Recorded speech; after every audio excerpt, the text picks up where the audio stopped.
మలాకీ గ్రంథం 3వ అధ్యాయం 10వ వాక్యం. నా మందిరములో ఆహారముండునట్లు 10వ భాగమంతయు మీరు నా మందిరపు నిధిలోనికి తీసుకొని రండి. దీన్ని చేసి మీరు నన్ను శోధించిన ఎడల నేను ఆకాశపు వాకిండ్లను విప్పి పట్టజాలనంత విస్తారముగా దీవెనలు కుమ్మరించదనని సైన్యములకు అధిపతియగు యెహోవా సెలవిచ్చుచున్నాడు. నేను చదివే మాటను మరొకసారి గమనించండి. 3వ అధ్యాయం మలాకీ గ్రంథం 3వ అధ్యాయం 10వ వాక్యములో రాయబడిన చివరి మాట, ప్రభు ఈ నెల మీతో చెప్పమన్న మాట, పట్టజాలనంత విస్తారముగా దీవెనలు నేను కుమ్మరించదను.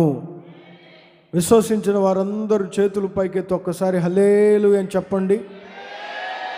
ఇంకొంచెం గట్టిగా చెప్పండి. దేవుని దీవెనలు ఈ నెల మీరు పట్టుకోలేరు. వాక్యం ఏమంటుందంటే, పట్టజాలనంత విస్తారమైన దీవెనలు నేను కుమ్మరించదను.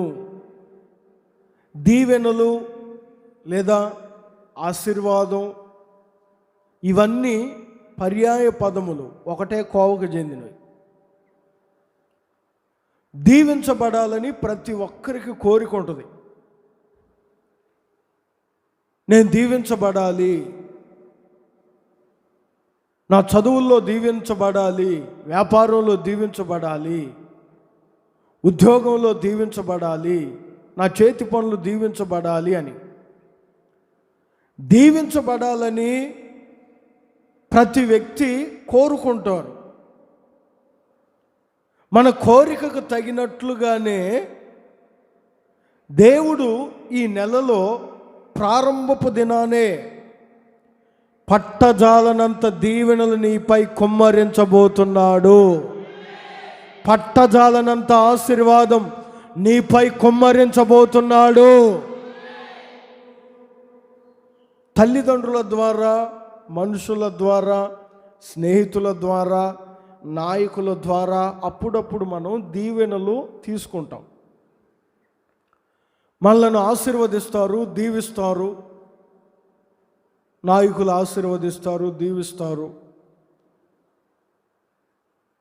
తల్లిదండ్రులు దీవిస్తారు, మన స్నేహితులు దీవిస్తారు మనల్ని. ఏమండి, అప్పుడప్పుడు చాలామంది మనల్ని దీవిస్తుంటారు. గాడ్ బ్లెస్ యూ అంటారు, నువ్వు బాగుండాలి అని కోరుకుంటారు. మనుషులు, స్నేహితులు, మనకు తెలిసిన వారు అందరూ మనల్ని దీవిస్తారు. కానీ ఆ దీవెనలో తాత్కాలికమే, కొంతకాలమే, ఆ రోజు వరకే. నేను మీకు అర్థమయ్యేటట్లు ఒక మాట చెప్తాను చూడండి. పరిశుద్ధ గ్రంథంలో ఆదికాండం 27వ అధ్యాయం, 27వ అధ్యాయాన్ని మీరు ఈ 27వ అధ్యాయములో అన్నను అడవికి పంపి తండ్రి చేత దీవెన పొందుకున్నాడు యాకోబు. అన్నను అడవికి పంపాడు. తన అన్నకు రావాల్సిన దీవెన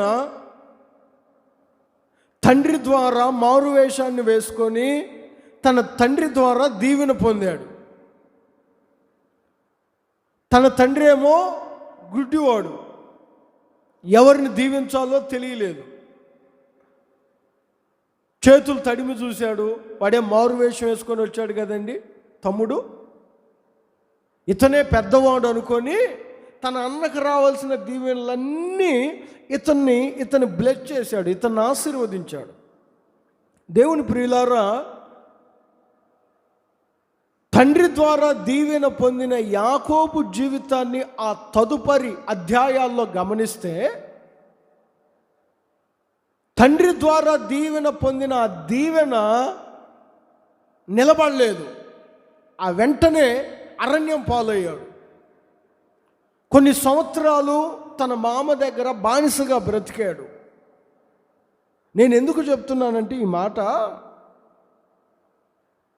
మనుషుల ద్వారా దీవెనలు తాత్కాలికమే, తల్లిదండ్రుల ద్వారా దీవెనలు తాత్కాలికమే, స్నేహితుల ద్వారా దీవెనలు తాత్కాలికమే. నిన్ను, నన్ను, మనలను యేసుక్రీస్తు దీవించాలని కోరుకోవాలి. అందరు చెప్పండి ఆమేన్. చదువుతారా మీరు? 27వ అధ్యాయం 28, 29 వాక్యాలు చదివితే అక్కడ కొన్ని మాటలు రాయబడి ఉంటాయి. ఆకాశపు మంచును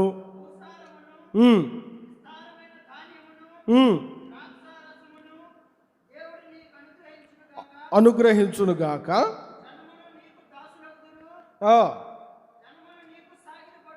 తండ్రి ఏమని దీవించాడు యాకోబునంటే, జనములు నీకు దాసులగుదురని దీవించాడు.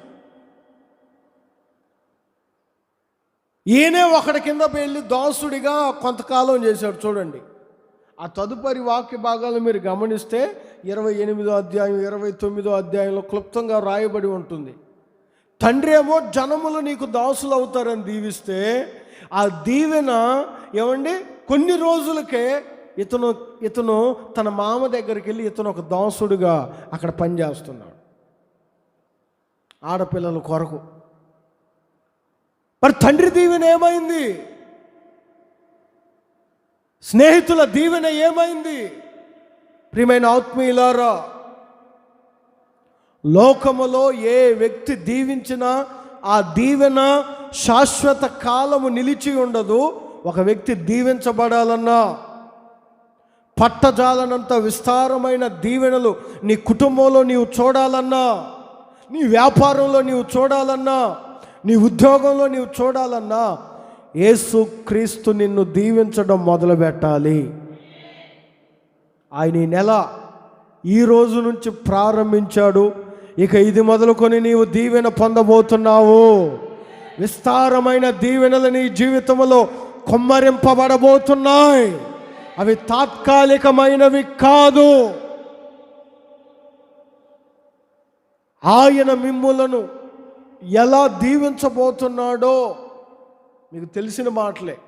ద్వితీయోపదేశకాండం 28వ అధ్యాయంలో చాలా దీవెనల గురించి పరిశుద్ధాత్ముడు అక్కడ మాట్లాడతారు. 28వ అధ్యాయం 2వ వాక్యం నుంచి చూడండి. ఈ దీవెనలన్నీ నీ మీదకు వచ్చును. ఏ దీవెనలో చూడండి, పట్టణములో దీవింపబడుదువు, పొలములో దీవింపబడుదువు, అన్ని దీవింపబడును. నీ గంపయు నీ పిండి పిసుకు తొట్టె దీవింపబడును. లోపలికి వచ్చినప్పుడు దీవింపబడుదువు, వెలుపలకు వెళ్ళినప్పుడు దీవింపబడుదువు. 8వ వాక్యం వరకు మీరు చదువుకోండి. ఇక్కడ ఏ మాటలైతే రాయబడి ఉన్నాయో అవన్నీ దేవుడు ఈ నెలలో మీ పట్ల జరిగించబోతున్నాడు. నీ గంప నీ పిండి పిసుకు తొట్టి దీవించబడబోతుంది. నువ్వు లోపలికి వస్తున్నా, బయటకు వెళ్తున్నా దీవింపబడబోతున్నావు. నీ చేతి పని దీవింపబడబోతుంది. నీ భూఫలము దీవింపబడబోతుంది. పలు రకములైన దీవెనలతో నా దేవుడు నిన్ను నింపునుగాక. అందరు చెప్పండి ఆమేన్. దీవింపబడాలని కోరుకున్న వాళ్ళందరి చేతులెత్తి ఒక్కసారి హల్లెలూయా అని చెప్పండి. అందరు చెప్పాలి హల్లెలూయా. యేసుక్రీస్తు మిమ్మును దీవించునుగాక. దేవుని ద్వారా ఒక వ్యక్తి దీవెన పొందాలంటే నేను చెప్పే మాటలు జాగ్రత్తగా వినాలి. దేవుని ద్వారా దీవెన మనం అనుభవించాలంటే ఎవరిని ఆయన దీవిస్తాడు? నీ భూఫలము, నీ పిండి పిసుకు తొట్టి, నీ గంప, నీ చేతి పని అన్ని దీవింపబడును. ఎలాంటి దీవెన? పట్టజాలనంత విస్తారమైన దీవెన. ఈ దీవెనలు మనం అనుభవించాలంటే కొన్ని ప్రాముఖ్యమైన విషయాలు మన జీవితంలో ఉండాలి. కొన్ని అనుభవాలు నేను మీతో చెప్తాను, జాగ్రత్తగా వినండి. న్యాయాధిపతుల గ్రంథం 1వ అధ్యాయం, పరిశుద్ధ గ్రంథంలో న్యాయాధిపతుల గ్రంథం 1వ అధ్యాయం 13వ వాక్యం నుంచి 15వ వాక్యం వరకు చదవగలిగితే అక్కడ వ్రాయబడిన కొన్ని మాటలు నేను మీతో చెప్తాను. 13వ వాక్యం నుంచి, న్యాయాధిపతుల గ్రంథం 1వ అధ్యాయం 13వ వాక్యం నుంచి 15వ వాక్యం వరకు మీరు గమనించగలిగితే,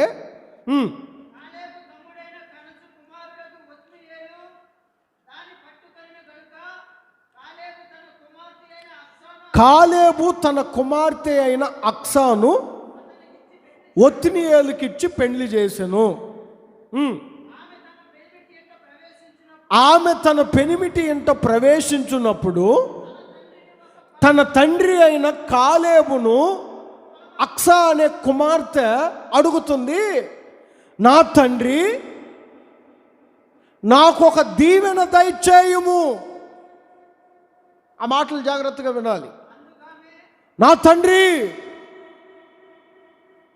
నాకు దీవెన కావాలి. ఈరోజు మనం అడుగుతున్నాం యేసయ్యను అక్సా అడిగినట్లు, నా తండ్రి, నాకు ఒక దీవెన కావాలి. 10 నెలలు దీవెన లేకుండా నడిపించబడ్డాను. కరువులో, శ్రమలలో, ఇబ్బందుల్లో నడిపించబడ్డాను. నా తండ్రి, నాకు ఒక దీవెన కావాలి. తండ్రిని ఎప్పుడైతే ఆ కుమార్తె అడిగిందో వెంటనే తన తండ్రి ఆమె ఏ దీవెనలు అయితే కోరుకున్నదో ఆ దీవెనలు ఆమెకు అనుగ్రహించినట్లు బైబిల్లో రాయబడి ఉన్నది. ప్రియమైన ఆత్మీయులారా, కొంచెం ఆత్మీయంగా ఈ మాటలు గమనించండి. నేను ఈ అధ్యాయాన్ని చదివినప్పుడు తండ్రిని అడిగిన వెంటనే తన కుమార్తెకు ఆ దీవెన దయచేయడానికి గల కారణం ఏమిటి? నా తండ్రి, నాకు ఒక దీవెన కావాలి. అడిగిన వెంటనే తన కుమార్తెకు దీవెన అనుగ్రహించడానికి గల కారణం ఏమిటంటే, ఈమె తన తండ్రిని ఒక పొలం అడుగుటకు ప్రేరేపించబడెను. తన తండ్రిని పొలం ఒక దీవెన అడిగేటప్పుడు ఈమె చేసిన ఒక గొప్ప పని ఏమిటంటే, అక్కడ రాయబడిన మాట ఉంటుంది చూడండి. ఆమె గాడిదను, ఈ మాటలు కొంచెం జాగ్రత్తగా గమనించాలి. ఆమె గాడిదను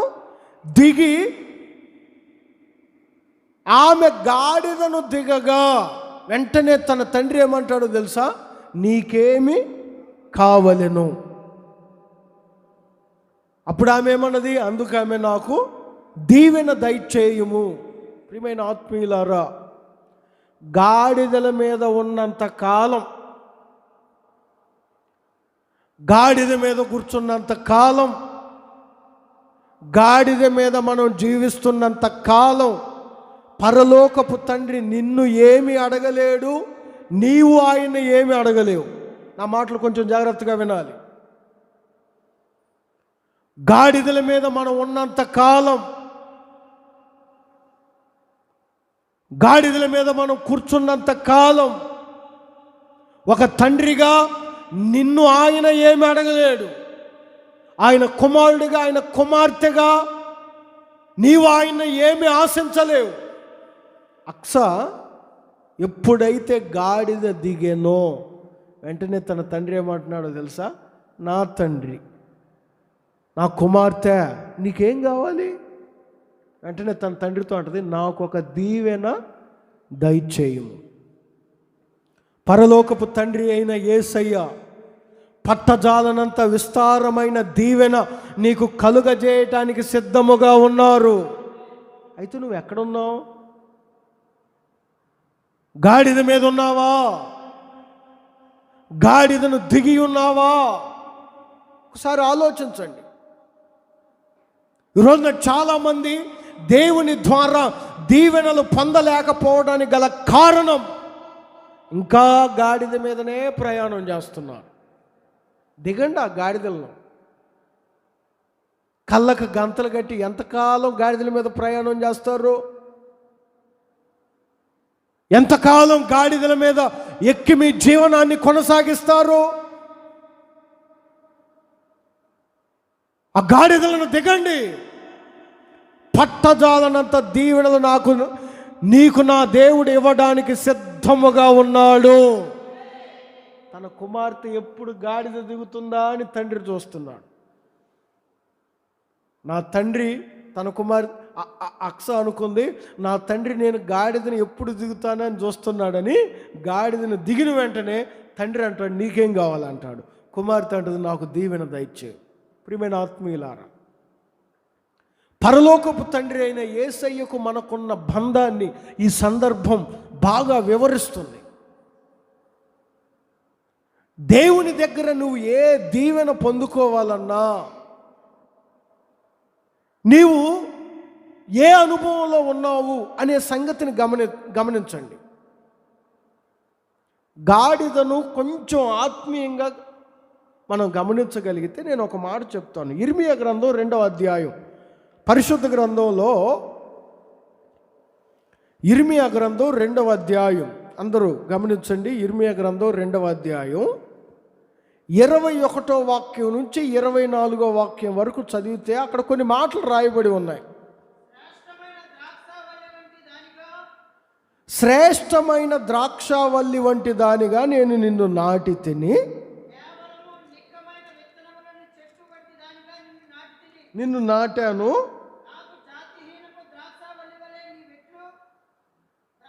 భ్రష్ట సంతానమైతివి, క్షారముతో కడుగుకొనినను విస్తారమైన సబ్బు రాల్చుకొనినను నీ దోషము మరకవలే నాకు కనపడుచున్నదేంటి?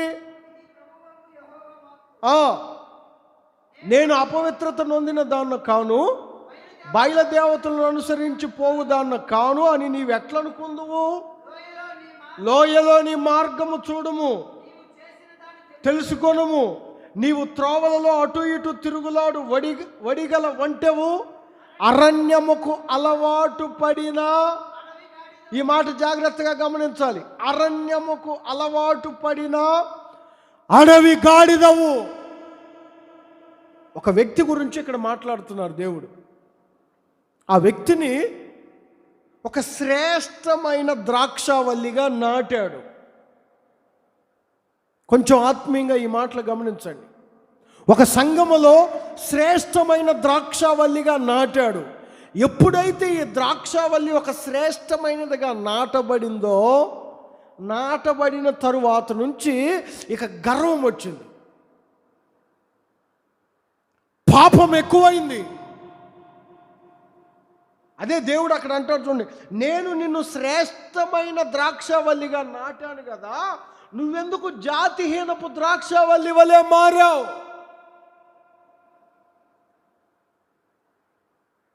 అరణ్యముకు అలవాటు పడిన గాడిద.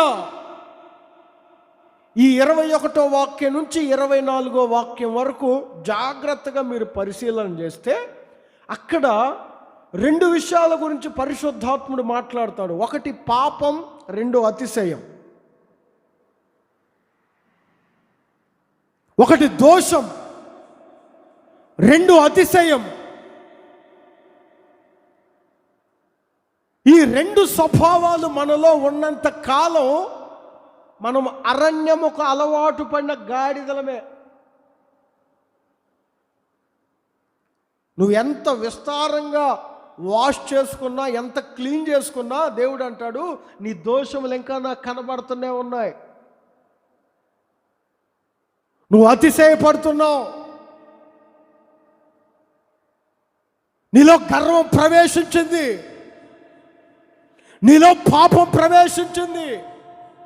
ఒక శ్రేష్టమైన ద్రాక్షావల్లిగా ఆత్మీయులారా, దేవుడు మనలను ఒక శ్రేష్టమైన ద్రాక్షావల్లిగా నాటాడు సంఘములో. నాటబడిన తర్వాత నువ్వు ఇప్పుడు ఎలా మారుతున్నావంటే ఒక పాపముతో నిండిన జీవితం, గర్వంతో నిండిన జీవితం. ఇది ఒక గాడిద,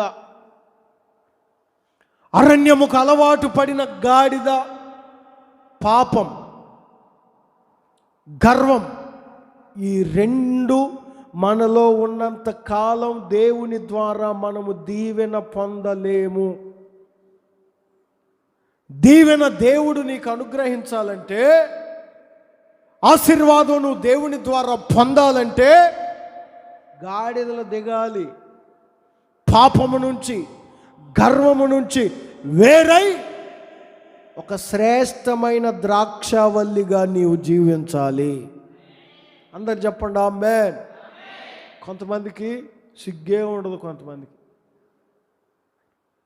ఎన్నిసార్లు దేవుడు క్షమించినా, ఎన్నిసార్లు దేవుడు కనికరించినా, ఎన్నిసార్లు దేవుడు జాలిపడి దగ్గరికి తీసుకున్నా మరలా పాపంలోనికి వెళ్తారు, మరలా అతిక్రమాల్లోనికి వెళ్తారు. గాడిద మీదనే. అందుకే చూడండి, అక్కడ ప్రవక్త అంటాడు, అరణ్యమునకు, చెప్పండి, అరణ్యమునకు ఏముంటుంది అక్కడ ఒక మాట ఉంటుంది చూడండి, అరణ్యమునకు అలవాటు పడింది ఈ గాడిద. ఎన్నిసార్లు దేవుడు క్షమించినా, ఎన్నిసార్లు దేవుడు నిన్ను తప్పించినా, ఎన్నిసార్లు దేవుడు నిన్ను కనికరించినా, ప్రేమించినా, ఈ గాడిద బుద్ధి ఏమిటంటే మరలా పాపమే, మరలా దోషమే. అందుకే ప్రవక్త అంటాడు, అరణ్యమునకు అలవాటు పడిన గాడిద. అలాంటి గాడిదలు ఎంతమంది ఎక్కి ఉన్నారో వాటిని దిగండి, నా దేవుడు పట్టజాలనంత దీవెనలతో మిమ్మల్ని నడిపించబోతున్నాడు. కొంతమంది ఇక దానికి అలవాటు పడిపోయారు, పాపానికి, దోషాలకు అలవాటు పడిపోయారు. నన్ను ఎవరు చూడట్లేదులే, నా తల్లిదండ్రులు కూడా నన్ను గమనించట్లేదులే, నేను మాట్లాడుతున్న మధ్యరాత్రి వరకు నేను మాట్లాడుతున్న మాటలు ఎవరు వింటలేదులే. అలవాటు పడిపోయారు. అరణ్యానికి అలవాటు పడింది గాడిద. అక్కడ ఎన్నిసార్లు కడుక్కున్నా, విస్తారమైన సబ్బు రాసుకొని క్లీన్ చేసినా దేవునికి వారి దోషాలు కనబడుతూనే ఉన్నాయి. అందుకే అక్కడ ప్రవక్తతో ఒక మాట అంటాడు, అరణ్యమునకు అలవాటు పడింది. ఏ గాడిద స్వభావాలు నీలో ఉన్నాయో వాటి నుంచి నీవు దిగనంత కాలం ఏ దీవెన మీరు చూడలేరు. అక్సా ఎప్పుడైతే గాడిద దిగిందో వెంటనే తన తండ్రిని దీవెన అడుగుతుంది. Praise the Lord. నా ప్రియమైన ఆత్మీయులారా, ఎంతమంది ఎన్నిసార్లు ఎఫ్రాయిముతో అదే అంటాడు దేవుడు, ఎఫ్రాయిము నాకు ఇష్టమైన కుమారుడా, నా ముద్దు బిడ్డ, నేను నిన్ను ఎన్నోసార్లు కనికరించాను, నేను నీ మీద ఎన్నోసార్లు జాలిపడ్డాను, అయినా ఎందుకు నీవు అన్ని జనులలో కలిసిపోతున్నావు, పాపములో కలిసిపోతున్నావు, అపరాధాల్లో కలిసిపోతున్నావు. పాపము నుంచి దిగండి, అతిక్రమాల నుంచి దిగండి. పాపపు అనుభవాలు నీలో ఏ ఉంటే వాటిని విడిచిపెట్టి యేసుక్రీస్తు యొద్దకు వచ్చి నా తండ్రి నాకు దీవెన దయచేయమని అడగగలిగితే విస్తారమైన దీవెనలు నా దేవుని యొద్ద ఉన్నాయి. Praise the Lord. ఇంకొకటి అతిశయం. గాడిదంటే మరొకటి గర్వం. గర్వం దిగాలి. నాకేంటి నేను దిగలే, నాకు అన్నీ ఉన్నాయంటే అన్నీ ఉన్నాయని అనుకున్నాడు ఒకడు. నాకేంటి నేను రాజును, అతిశయపడ్డాడు, గర్వపడ్డాడు. వాడు చూడండి, వాడి గురించి బైబిల్లో ఒక మాట చదువుతారు చూడండి. దానియేలు గ్రంథం 5వ అధ్యాయం 21వ వాక్యం. పరిశుద్ధ గ్రంథంలో దానియేలు గ్రంథం 5వ అధ్యాయం 21వ వాక్యాన్ని చదివితే అక్కడ ఒక మాట రాయబడి ఉంటుంది. 20వ వాక్యం నుంచి చదవండి. అతిశయించి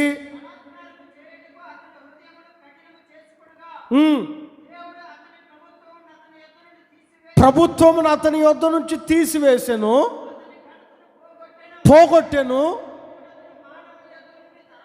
తరుమబడి మనస్సు గలవాడై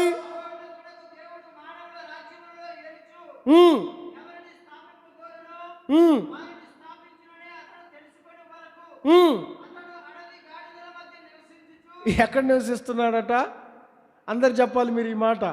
ఎక్కడ నివసిస్తున్నావురా? అరే మనుషుల మధ్యలో నివసించాలి కదరా, గాడిదల మధ్యలో నివసిస్తున్నావేంటి?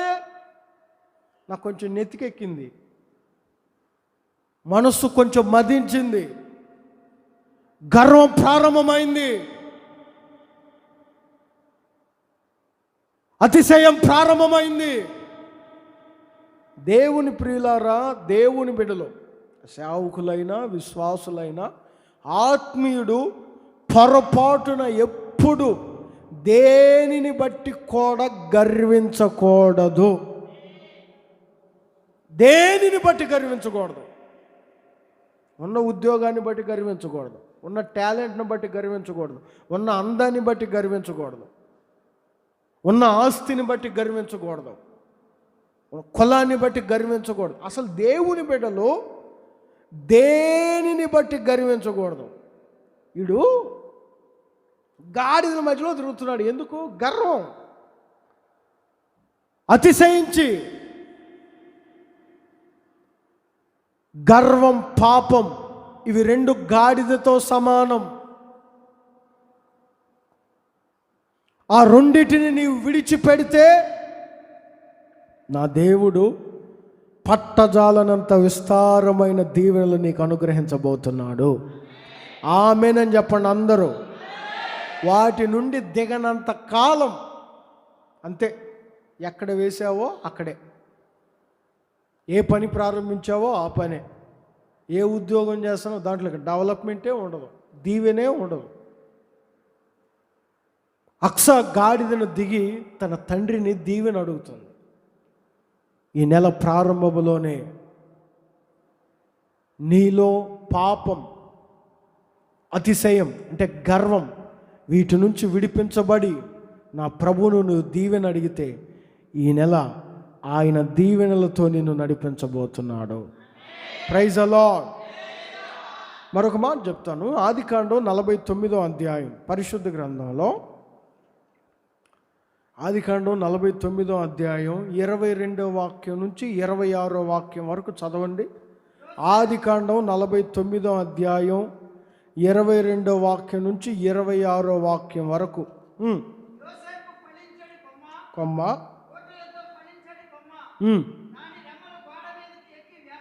వ్యాపించును, వేధించిరి,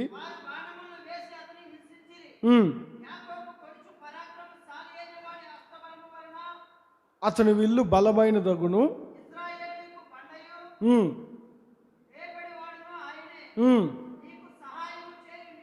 నీ తండ్రి దేవుని వలనను పైనుండి మింటి దీవెనలతోనూ క్రింద దాగి ఉన్న అగాధ జలముల దీవెనలతోనూ స్తనముల దీవెనలతోనూ గర్భముల దీవెనలతోనూ నిన్ను దీవించు శక్తుని దీవెన వలన అతని బాహుబలము దిట్టపరచబడును.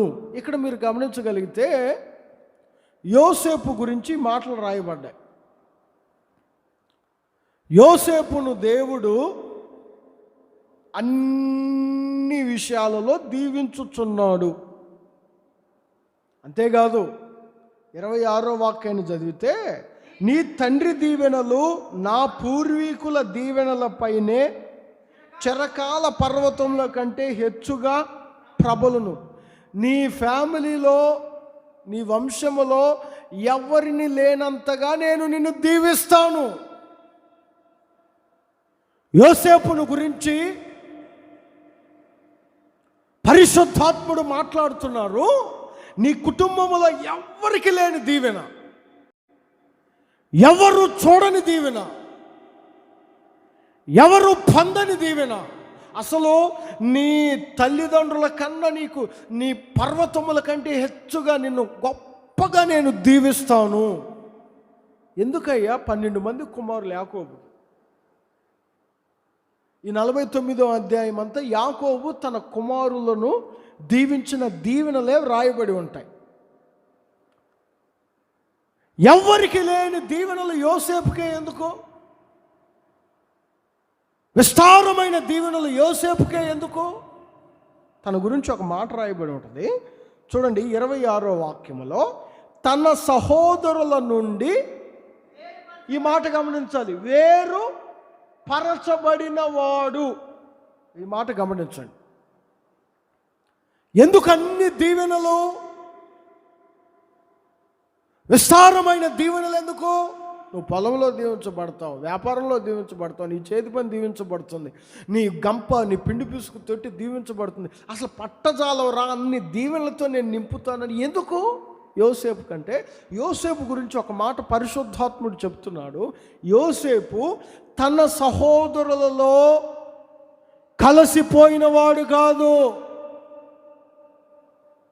తన సహోదరులలో కలిసిపోయిన వాడు కాదు, తన సహోదరులలో కలిసిపోయిన వాడు కాదు. మరొకసారి చెప్తున్నాను, ఎవరు? వేరుపరచబడిన వాడు. ఎవరా సహోదరులు? ఒకడు తొడేలు, ఒకడు పాము, ఒకడు కుక్క. అక్కడ ఉంటాయి. ఎవరు? 49వ అధ్యాయం అంతా మీరు తర్వాత చదువుకోండి. తన సహోదరులందరూ ఎవరంటే అసలు మనుషుల స్వభావాలు ఒక్కట్లేవు ఆ దరిద్రులకి. మనుషుల గుణాలు ఒక్కట్లేవు, అన్ని జంతువుల గుణాలే ఉంటాయి. ఒకడేమో రెండు దొడ్ల మధ్య పడుకొని ఉన్న గార్ధాము అంటాడు, ఒకడేమో సర్పము కట్లపాము అంటాడు ఒకరి గురించి, ఒకడేమో ఏమండి సింహం అంటాడు. మనుషుల్లో ఒక్కరు కనపడరు మీకు, అన్ని జంతువుల పోలికలే. కొంతమందిని చూస్తుంటే కూడా మనుషుల పోలికలు అసలు కనపడవు, మనుషుల స్వభావాలు అసలు కనపడవు, అన్ని జంతువుల బుద్ధులే. కుక్క బుద్ధి కొంతమందికి, నక్క బుద్ధి, ఏమండి కొంతమందికి అన్ని రకరకాల బుద్ధులు ఉంటాయి. పాలు పోసి పెంచినా దాన్ని కాటేయటమే తెలుసు అన్నట్టు కొంతమందికి ఎప్పుడు ఒకరి మీద సాడీలు చెప్పటమే. సహోదరులు రకరకాల స్వభావాలు కలిగిన వారు, వారితో కలిసిపోలేదు యోసేపు. పరిశుద్ధాత్ముడు అంటారు, తన సహోదరులలో నుంచి వేరుపరచబడిన వాడు, ప్రత్యేకింపబడిన వాడు, తన జీవితాన్ని ప్రత్యేకంగా కాచుకున్నవాడు, ఒక వేరుబాటు జీవితం కలిగిన వాడు. ప్రియమైన ఆత్మీయులారా, వేరుపరచబడిన జీవితాన్ని జీవిస్తున్నావా? ఒక ఆత్మీయునిగా, ఒక క్రైస్తవునిగా. సంఘంలో కొంతమంది వేరుపరచబడే ఉంటారు, కానీ సమాజంలోకి వెళ్తే వాళ్ళతోనే కలిసి తిరుగుతుంటారు. ఆ జంతువుల మధ్యలోనే తిరుగుతుంటారు కొంతమంది. యోసేపుకు ఎందుకు ప్రత్యేకమైన దీవెన? వేరుపరచబడిన వాడు. కొంతమంది చెప్తుంటారు, అన్నయ్య మేము వేరుగానే ఉంటాం, మాకు నీళ్ళు ఇవ్వరు, మమ్మల్ని కులంలో లెక్కేయరు. లెక్కైపోతే మళ్ళీ దేవుడు తన జీవగ్రంథంలో మిమ్మల్ని లెక్కేస్తాడు. నీళ్ళు ఇవ్వకపోతే మళ్ళీ వారికన్నా శ్రేష్టమైన నీళ్ళు దేవుడు మీకు ఇస్తాడు. కలిసిపోతుంటారు చూడండి కొంతమంది. కలిసిపోకూడదు, వేరుబాటు జీవితం కలిగి ఉండాలి. దేవుని బిడ్డలు వేరుపరచబడాలి. వాడిని సహోదరుడైనా కానీ, వాడిని రక్త సంబంధి అయినా కానీ, తన అన్నలే, అందరూ తన అన్నలే, అందరూ తన తండ్రి, ఒక రక్తం అయినా కానీ యోసేపు గురించి రాయబడిన మాట ఏంటో తెలుసా? తన సహోదరుల నుంచి వేరుపరచబడినవాడు. ప్రియమైన ఆత్మీయులారా, అంటే ఇప్పుడు నేనేమో మిమ్మల్ని వాళ్ళని వదిలేసి ఇక శాశ్వతంగా తెంచుకోండి అనడం లేదు. నేను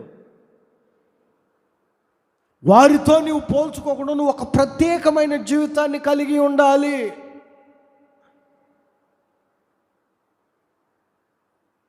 వారిని పూర్తిగా విడిచిపెట్టమని కాదు, వారితో కలవలేదు, వారి ఆలోచనలో కలవలేదు, వారి సాంప్రదాయాల్లో కలవలేదు. యోసేపు గురించి తన సహోదరులో నుంచి వేరుపరచబడిన వాడు. నేను మీకు అర్థమయ్యేటట్లు ఒక మాట చెప్తాను. అబ్రహాము లోతు గురించి నేను చదువుతున్నప్పుడు పరిశుద్ధాత్ముడు ఒక మాట నాకు చూపించా. అది 13వ అధ్యాయం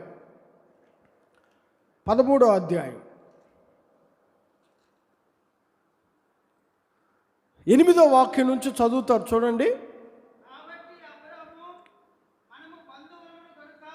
7వ వాక్యం నుంచి చదివితే, అబ్రహాము పశువుల కాపరులకు లోతు పశువుల కాపరులకు గొడవలు అయ్యాయి. అప్పుడు అబ్రహాం ఏమంటాడంటే, మనం బంధువులము కనుక నాకు నీకు నా పశువుల కాపరులకు నీ పశువుల కాపరులకు కలహం ఉండకూడదు. అక్కడ ఒక మాట గమనించండి. అబ్రహాము లోతుతో ఏమంటాడంటే, దయచేసి నన్ను విడిచి, అందరు చెప్పండి, ఏమన్నాడు అబ్రహాము? నన్ను విడిచి వేరుగా ఉండుము. ఏమయ్య అబ్రహాము, కొంచెం అన్న కనికరం ఉందా నీకు? కొంచెం అన్న కనికరం ఉందా? దేవుడు ఏమన్నా లోతుని పిలిచాడా? లోతు, నేను నీకు చూపించు దేశానికి బయలుదేరు అని పిలిచాడా? ఎవరిని పిలిచాడు దేవుడు? నిన్ను కదా పిలిచింది. లోతుకేం దర్శనం రాలేదే? లోతు నేను దేవుడు పిలవలేదే? నువ్వు నీతో పాటు కదా లోతు వచ్చింది. పాపం ఒక్కడే ఏడ చేస్తాడో ఏడబడి ఉంటాడో, పద నేను నీకు తోడుగా ఉంటానని వచ్చాడు కదా. మరి అంత తోడుగా ఉండాలని వచ్చిన ఆయన్ని పిలిచి నువ్వేంటయ్యా వేరుగా ఉండమంటున్నావు? కనికరం లేదా? నువ్వేంటి వేరుగా ఉండమంటున్నావు? కనికరం లేదా? జాలి లేదా? నీ సహోదరుడే కదా.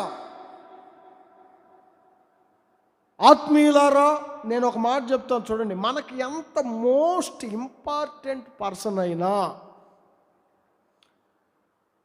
ఆత్మీయత, క్రీస్తుతో ఉన్న బంధం నుంచి మనము దూరం అవుతున్నాం ఆ వ్యక్తి ద్వారా అని నీకు అనిపిస్తే నో డౌట్ వెంటనే తను విడిచి వేరుగా ఉండండి.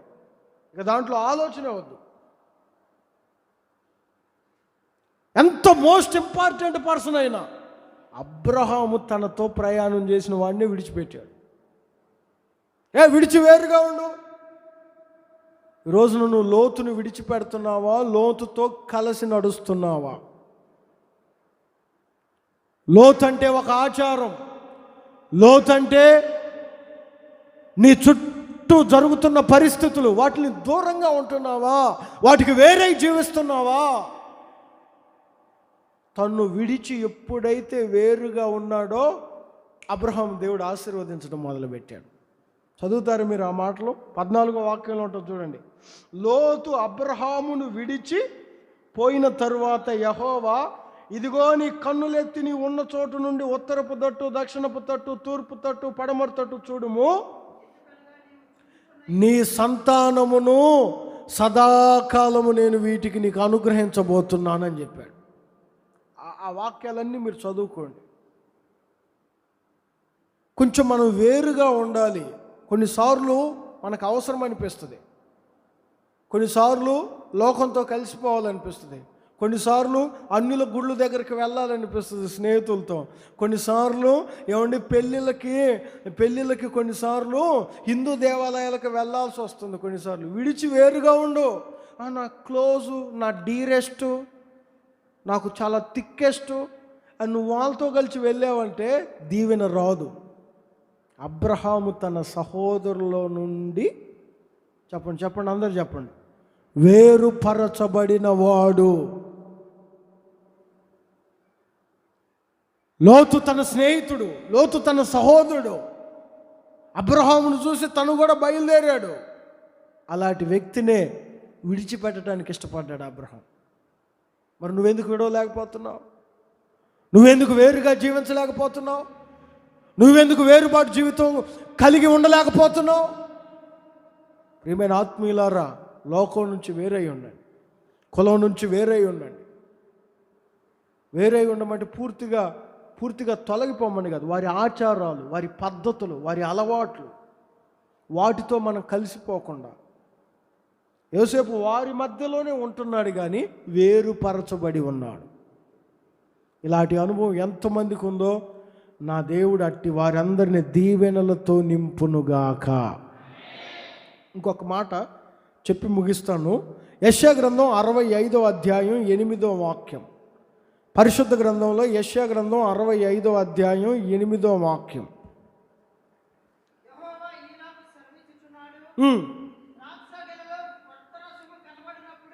ద్రాక్ష గల్లలో క్రొత్త రసము కనబడినప్పుడు జనులు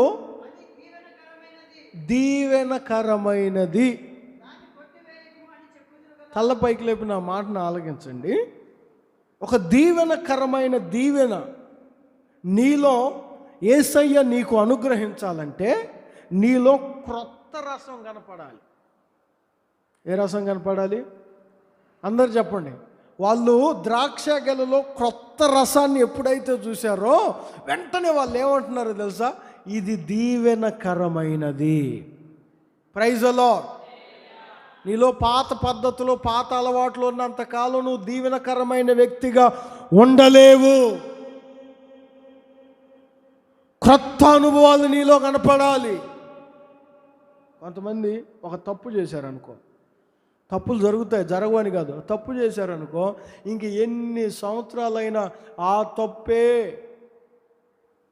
తప్పునే ఆలోచించుకుంటూ నేను పొరపాటు చేశాను, నేను తప్పు చేశాను, ఇక నేను యోగ్యుడిని కాదు, నేను అర్హుడిని కాదని కుమిలిపోతూ దేవుడి నుంచి దూరం అయిపోయి పూర్తిగా లోకంలో పడిపోయి ఇక వాళ్ళ జీవితాన్ని పాతాళానికి తీసుకొని వెళ్తారు. ఒక తప్పే చేసింది, ప్రతి క్షణం కుమిలిపోతుంటారు. ప్రియమైన దేవుని ప్రియులారా, తప్పులు జరగవని నేను చెప్పడం లేదు, కానీ తెలిసి చేశామో తెలియక చేశామో అపరాధము జరిగింది. జరిగిన తరువాత దేవుని వద్దకు వచ్చి ఆయన ఎదుట మన అపరాధములను ఒప్పుకొని ఆయన ఎదుట మనం కన్నీరు కార్చి మన దోషములను కడుక్కుంటే మన దేవుడు లాంటి దేవుడు లోకములో ఎవ్వరూ లేరు. ఎందుకో తెలుసా? మన దేవుడు క్షమించుటకు సిద్ధ మనసు కలిగిన వాడు. ఆయన క్షమించినట్లు ఇక లోకంలో మనల్ని ఎవ్వరు క్షమించరు. అసలు ఎవరి వల్ల కాదు. దేవుడు క్షమిస్తాడని చెప్తుంటే కొంతమందికి ఈ అనుభవం ఉండదు. ఇంకా దాన్నే నేను పాపిని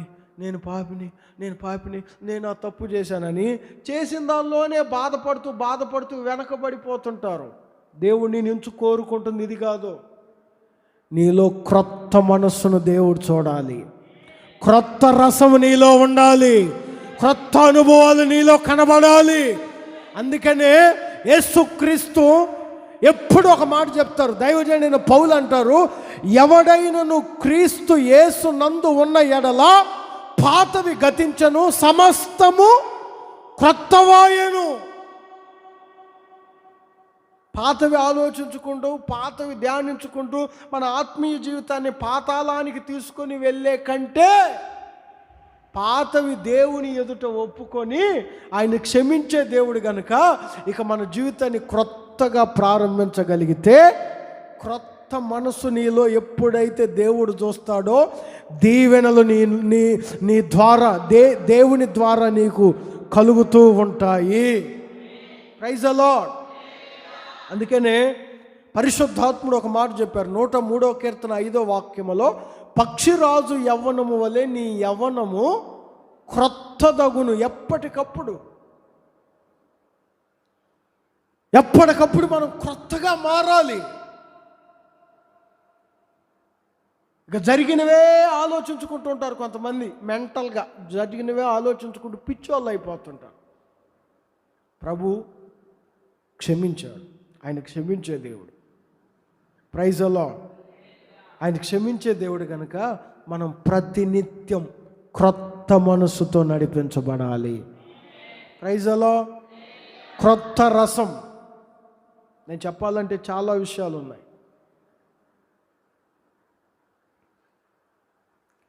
క్రొత్త రసం అనగా క్రొత్త అలవాట్లు, క్రొత్త పద్ధతులు, క్రొత్త మనసు నీలో నా దేవుడు చూడడం ప్రారంభిస్తే పట్టజాలనంత దీవెనలు నీవు అనుభవించబోతున్నావు.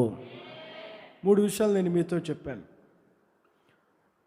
దీవెనలు దేవుని ద్వారా మనకు మనం పొందాలంటే మొదటిగా మనం చెప్పండి, గాడిదను దిగాలి. గాడిదనగా పాపము, చెప్పండి, గర్వం. రెండవదిగా దీవెనలు మనం పొందాలంటే వేరుబాటు జీవితం కలిగి ఉండాలి. మూడవదిగా దీవెనలు మనం పొందాలంటే మనలో క్రొత్త మనసు, క్రొత్తగా మనం కనపడాలి. ఎప్పటికప్పుడు క్రొత్త స్వభావం, క్రొత్త మనసుతో కనపడాలి. అప్పుడు మనం ఆశీర్వదించబడడం మన జీవితంలో ప్రారంభం అవుతుంది. సౌలులో క్రొత్త మనసు ఎప్పుడైతే చూశారో అప్పటి నుంచి ప్రజలందరూ ఇతను రాజు, ఇతను మనం పరిపాలించువాడు, క్రొత్త మనసు. అందుకని వాక్యం అంటుంది, క్రొత్త రసం ఆ ద్రాక్షగలలో కనబడినంతసేపు వాళ్ళందరూ ఏమనుకుంటున్నారు తెలుసా? అది దీవెనకరమైనది. అలాంటి క్రొత్త మనసు నా ప్రభు మీకు ఈ నెలలో అనుగ్రహించునుగాక. ప్రభు ఈ మాటలు మీ హృదయములో భద్రపరచునుగాక.